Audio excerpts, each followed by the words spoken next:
Good evening, my friends. Let me begin tonight with a question. What if the only thing standing between you and the life you desire is your refusal to believe it is already yours? Not the absence of opportunity, not the cruelty of circumstance, not the silence of God. Simply this, your quiet, stubborn insistence that it hasn't happened yet. Think about that for a moment. You pray, you visualize, you speak the words, but somewhere deep beneath all of that effort, there is a voice, barely a whisper, that says, but look at the facts. Look at what is real. And that voice, that single voice of doubt, is louder than every affirmation you have ever spoken. Neville Goddard taught something that most people hear, but very few truly understand. He said that imagination creates reality. But what he meant, what he was really saying, is that the acceptance of a thing in your inner world is the cause of its appearance in the outer world, not the wishing, not the wanting. The acceptance, the moment you stop negotiating with reality and simply receive. As done, as finished, as already yours, something shifts. Not in the world first, in you. And then, inevitably, the world follows. Tonight, I want to show you exactly how that works. Let me ask you something honest. When you think about the thing you want, the relationship, the money, the health, the life, what is the feeling underneath that thought? Is the feeling of someone who has it? Or is it the feeling of someone who is still waiting for it? Because most people, if they are truly honest, are wishing. And wishing is not acceptance. Wishing is the language of lack. Every wish carries inside it the quiet confession that the thing is not yet yours. You can wish for something your entire life and never receive it. Not because God is withholding it, not because you are unworthy, but because the act of wishing keeps you positioned on the wrong side of the experience. You are always reaching, always stretching towards something just out of grasp. And the outer world, which is nothing more than a mirror of your inner state, simply reflects that reaching back to you. Neville understood this with extraordinary clarity. He said that men pray from a sense of need and then wonder why need keeps appearing. This is not complicated. This is law. What you radiate inwardly, you receive outwardly. And if your inner posture is one of longing, the world will give you more to long for. Acceptance is entirely different. Acceptance is not passive, it is not resignation. It is not telling yourself that things are fine when they are not. Acceptance, in the way Neville taught it, is a conscious decision to move to the end, to take your attention away from the problem, away from the absence, away from the evidence of the senses, and to place it fully on the reality you have chosen to make your own. It is the difference between a man standing outside a house, staring at the door, hoping someone will let him in, and a man who simply walks in, sits down, and makes himself at home. One is asking, the other has already received. And here is what most people miss. The shift does not begin in the world. It begins the moment your inner attitude changes. The moment you stop treating your desire as something distant and begin treating it as something done. That is when the movement starts. That is when people begin to appear. Circumstances begin to rearrange. Doors open that you did not even know existed. But none of that can happen while you are still wishing. The wish keeps you begging. Acceptance makes you the owner. Now, I want to talk about something Neville said that has been misunderstood by almost everyone who has encountered it. He said, assume the feeling of the wish fulfilled. And when people hear that, they immediately think he meant emotion. They think he meant excitement, joy, enthusiasm. They sit down, close their eyes, and try to manufacture a feeling, so kind of inner performance, hoping that if they feel he'll happy enough, the universe will respond. And then nothing happens. And they conclude that the teaching does not work. But that is not what Neville meant, not even close. The feeling he spoke of is not an emotion, it is a state. It is the inner atmosphere of a person who already has the thing. And those are two entirely different experiences. Think about something you already own, something simple, your home, your phone, a relationship you are completely secure in. Now, notice, do you walk around feeling excitement about those things every day? Do you generate emotion about them constantly? No. You simply know they are yours. There is no drama in it. No performance, just a quiet, settled certainty, a naturalness, as if it could not be any other way. That is the feeling Neville was pointing to. Not euphoria, not forced positivity, a state of done, a state of ownership, the inner posture of someone for whom the question has already been answered. This is why so many people fail with this teaching. They are working too hard. They are reaching for an emotion instead of resting in a state.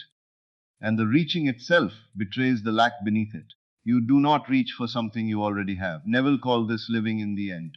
Not visualizing the end occasionally, not visiting it like a tourist, living there, thinking from it, speaking from it, moving through your day from the assumption that it is already finished. When you do that, When you genuinely inhabit that state, your behavior begins to change without effort. Your words shift, your decisions shift. You stop explaining yourself to people who question you, because the person who already has the thing does not need to defend the possibility of it. The feeling of the wish fulfilled is not something you generate, it is something you settle into. It is stillness, it is certainty. It is the deep, unshakable, knowing that what you have accepted on the inside must, by law, appear on the outside. Emotion performs. A state of being transforms. Here is where most people get stuck. And I mean truly stuck. Not for days, not for weeks, but for years. The conscious mind demands proof before it will believe. It says, evidence first, and then I will accept it. Show me the money in the account, and then I will feel wealthy. Show me the person standing in front of me, and then I will feel loved. Show me the results, and then I will believe the work is done. It sounds reasonable. It sounds rational. It sounds, in fact, like common sense. But it is the precise habit that makes change impossible. Because the outer world does not lead, it follows. It has never done anything else. Every physical condition you see around you right now, every relationship, every circumstance, every number in your bank account is not the cause of your inner state. It is the effect of it. It is the shadow of what you have already accepted as true inside yourself. When you ask the outer world to move first before you will believe, you are asking the shadow to move before the body does. It cannot happen. It was never designed to happen that way. And yet, the conscious mind, trained by a lifetime of sensory experience, keeps insisting on it. This is what Neville called the tyranny of the senses. The eyes see lack, and the mind concludes that lack is real. The ears hear no, and the mind concludes that yes is impossible. And every time you accept the verdict of your senses over the truth of your imagination, you reinforce the very condition you are trying to change. The world you see is old news. It is the physical record of a state you once occupied, perhaps unconsciously, perhaps through years of doubt and fear and resignation. What you are looking at is not what is possible. It is simply what was believed. And here is the deeply important thing. The conscious mind will always find reasons to wait. It is extraordinarily creative in this regard. It will say the timing is wrong. It will say be realistic. It will dress its doubt in the language of wisdom and patience and practicality. But none of that is wisdom. It is delay disguised as logic. Neville did not teach you to deny facts. He taught you to choose which facts you give your loyalty to, the facts of the senses or the facts of your imagination. One keeps the world frozen. The other sets it in motion. The evidence was never meant to come first. Your acceptance was. So, what does it actually feel like? This moment of true acceptance, how do you know when it has happened? How do you recognize it when it arrives? I want to be very precise about this because it is not what most people expect. It is not a dramatic moment. There is no lightning, no overwhelming rush of emotion, no sudden certainty that arrives like a trumpet. In fact, if you are waiting for something loud and electric to tell you that you have crossed the threshold, you will wait a very long time. The moment of true acceptance is quiet. It feels more than anything like a settling, like something inside you that was braced, tense, gripping, holding on, finally lets go. There is a softness to it, a kind of exhale that happens not in the body but somewhere deeper. And in that moment, without drama, without announcement, you simply know that it is done, not that it will happen, not that it might happen if you stay consistent. Done, finished, complete. The way a man feels the moment he signs a contract, not when the results arrive, but the moment the agreement is made. The outer world has not changed yet, but something in him has changed entirely, and here is what follows immediately after that moment. This is the part I want you to pay close attention to. The need to talk about it dissolves. The urgency to check for signs goes quiet. The compulsive reaching, the constant monitoring of your outer world for evidence that it is working simply stop. Not because you have given up, but because you no longer need the confirmation. The person who is still unsure constantly looks for proof. The person who truly knows rests.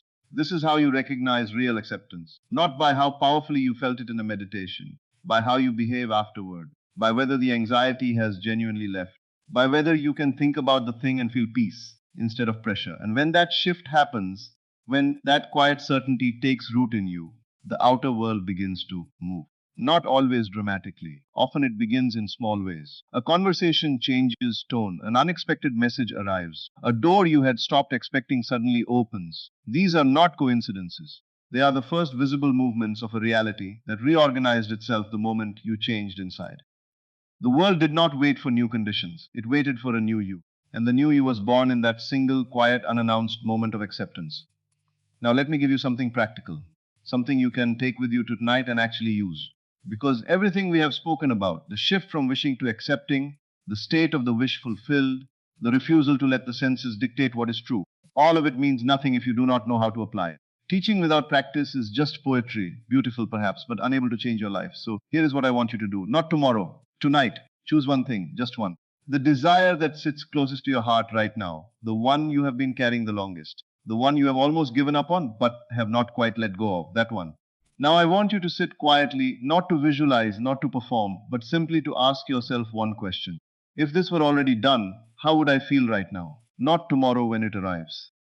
Right now, in this moment, if it were already settled and certain in mind, what would my inner atmosphere feel like? And then I want you to inhabit that atmosphere. Not for an hour, not with enormous effort, just for a few minutes. Let yourself rest inside the feeling of it being finished. Let your body soften. Let your mind stop arguing. Stop explaining to yourself why it hasn't happened yet. Stop rehearsing the obstacles. Simply be, for a few quiet minutes, the version of you for whom this thing is already real. This is what Neville called the pruning shears of revision. You are not adding something to your reality. You are cutting away the assumption of lack. You are removing the inner posture of waiting and replacing it consciously, deliberately, with the inner posture of having. Do this every night before sleep. Neville was very specific about this. The state you fall asleep in is the state that impresses itself most deeply on your subconscious mind. Sleep is not an interruption of the work. Sleep is when the deepest work happens. If you fall asleep in a state of acceptance, not straining, not forcing, just resting in the quiet certainty that it is done, you are planting that seed in the most fertile soil available to you. And you do not dig up a seed to check if it is growing. You plant it, you trust it, you go about your life. This is not complicated. It's not a technique that requires years of mastery. It requires only one thing, your willingness to accept fully and without negotiation that what is true in your imagination is more real than anything your senses are currently showing you. Do that tonight. Begin there. Everything else will follow.